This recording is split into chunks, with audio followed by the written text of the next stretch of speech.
In this video I'm going to continue with our selections, but this time using our selections, our deep etched selections from other videos and using them to put onto this shelf. So in this file here, this document, I have the beer bottle, that I deep etched earlier on, which we used the magic wand to remove the white background, the quick mask mode to tidy it up a bit, and then also we used up here in our select menu, we used the modify, expand and contract to remove the halo. Now I know that this image has been resampled and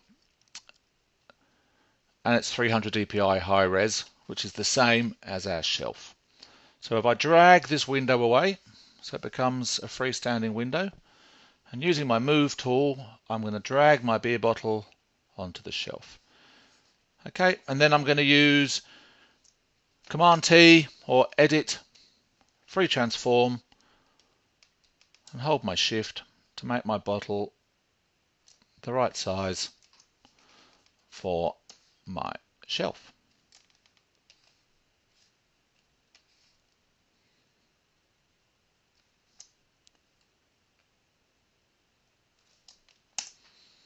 Okay, so there is my bottle, one bottle on the shelf. We'll do some more work with that later. But what I'd like to now do though is, I've got another set of bottles here. If we look at the size of these, we go to image size. We can see that it's 150, so it's not high resolution. But I could still drag this on here. And then let's make these the size we want, using my free transform again, remembering that initially it's not going to look like a very good job. But then when I hit return, Photoshop has now resampled it. So obviously to make this work, we want to remove this white background here. We could have either done this separately or directly in this file. We're going to use the magic wand again, with contiguous on, as this has a nice simple white background, which should be fairly easy to remove. So clicking anywhere on the white background, and then let's have a quick look in our quick mask mode. Now you can see that some of them are a little wobbly. And that's because the edge of the bottle is a bit wobbly. So maybe we'll just take a little bit off and then come back in.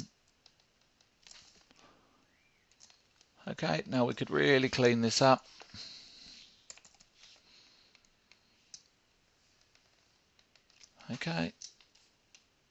If we wanted to brush, quick bit in here, we're losing a bit of the bottle here where the white's crept over, top of my bottle. Now, I'm not going to do all the bottles, so it would take me make another very boring video.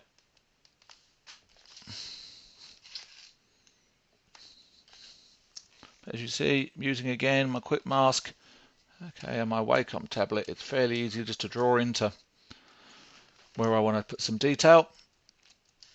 Hit delete. Now you can see by hitting delete, we had the same problem as before. There's my halos. So let's select again outside of that image. There it is, we're on the right layer, which is our bottles.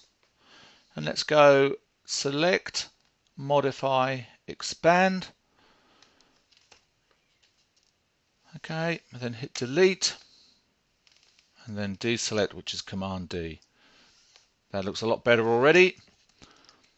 A lot of that halo has now gone. This bottle here probably would need fixing up. We could either, one way of fixing that bottle up, we could either just erase it straight off, or with this layer selected, let's rename that layer bottles.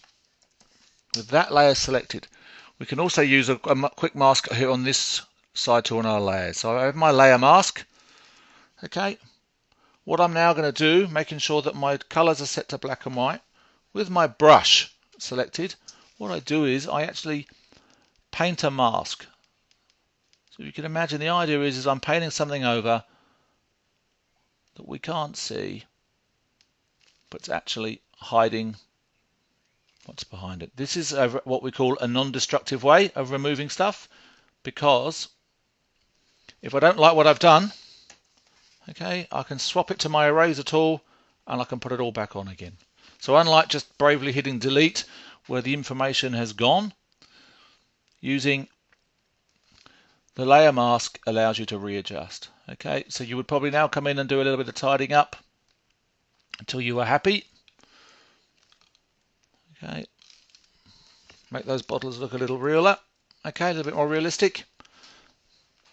And then I shall move my green Beck's bottle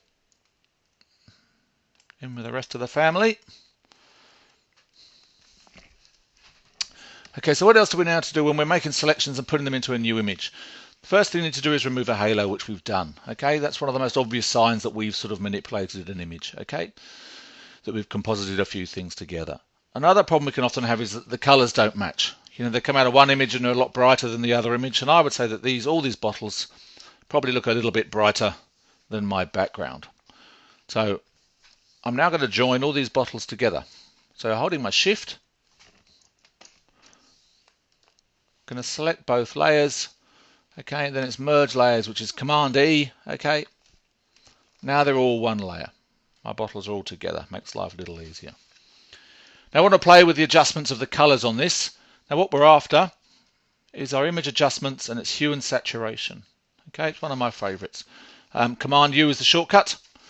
We're not interested too much with hue on this one, maybe a little bit, but if we drag it around, you'll see they all completely change color.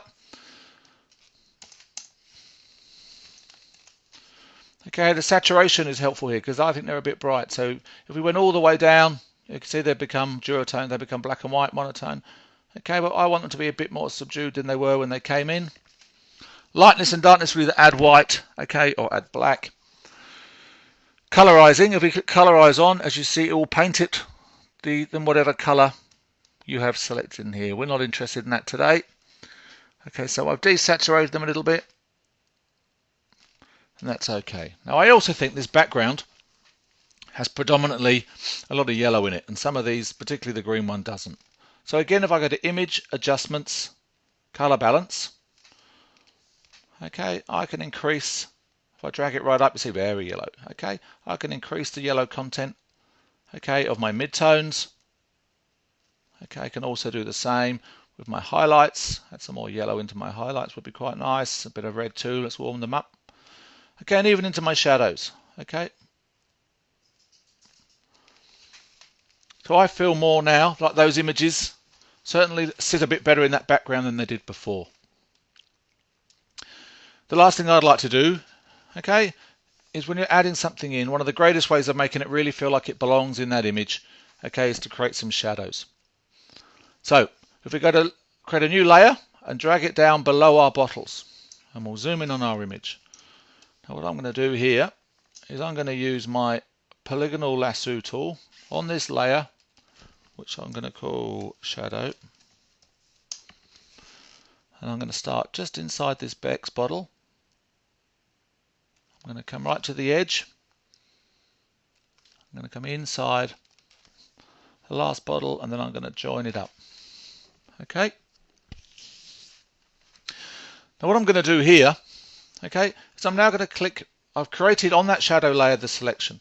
But what you need to understand is that selections themselves aren't attached to any layer. They work on whatever layer I choose to go on. So if I move down to my background layer, okay, the selection is now going to work on anything within inside that background layer. Okay. Now what I'm going to do is, I could just darken it here, but I want to have another little trick for you. So with any selection tool selected, so the marquee one will do, as you see when my cursor goes over the selection, okay, I get that little square. Now if I right click, I get a little drop down menu, and I'm going to layer via copy. What you'll see it's done, it's copied that bit, okay, that I had as a selection onto its own layer. Okay, it still exists on the background layer. Now with this layer selected, which is now my shadow layer, I'm going to use my hue and saturation again, so Command U, and we can either play with the color of it. Let's go a little bit that way, a bit redder, bit warmer, and we can add some dark into it. Okay.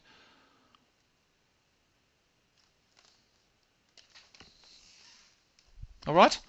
So now we've created a nice shadow on them. And what we probably would do here is I would now get either your eraser, or we'll use another layer mask. Okay, with my brush, which let's make it quite soft.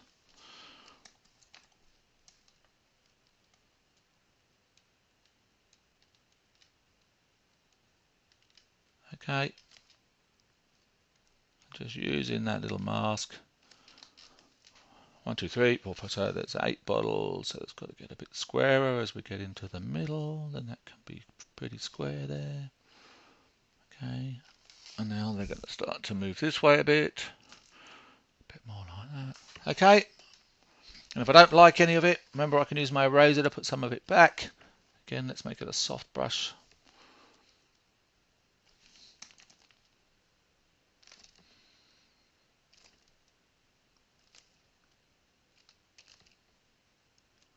Okay, so I'm just using a layer mask, playing around with my eraser and brush tool.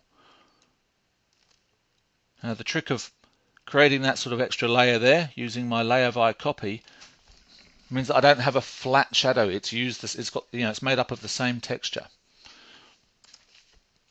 And again, we can soften the edges of these edges of the shadows if we wanted to, so they're not harsh. That's looking better already. The last thing I would do, okay, so as you can see there, that's on the right hand side is the mask itself, on the left, okay, is the image. So making sure I select not the layer mask, okay, which has, you see, has little squares around the corner. Select the image. I'm going to use this set of tools here, which I'll use a lot when retouching images. The dodge, the burn, and the sponge. Okay, O is your shortcut. Dodge will lighten the image, burn will darken the image, and sponge will saturate or desaturate it. Now with my burn on, as soon as you see when I select this tool, my parameters are up here. I can work on the shadows of the image, the midtones of the image, and the highlights of the image. And what we want to do is work on a really low exposure. Okay, so we're building it up. What I want to do is just where anything hits the ground, okay, we want to darken the shadow. Okay. So all I'm going to do is just paint away. As you can see, it's slowly building up, just so that my shadow at the little bit where the bottle actually meets is darker. Okay. What that does is that makes us really believe that it's sitting there grounded on that shelf. Okay, and you can go as dark as you want on that.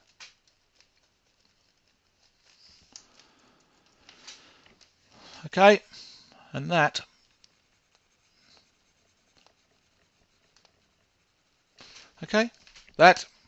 is how we make selections. We deep etch items and we drag them and composite them into a new image. Okay, and what we do if we're all finished, we could save your file in 2 ways. If this was for a job, they wouldn't want my PSD probably, so I'd save it as a PSD, as a Photoshop file, so I have a working file, and then you can flatten your image, okay, and save it as whatever. Generally, if it's for a print job, it's a 300 DPI CMYK TIFF.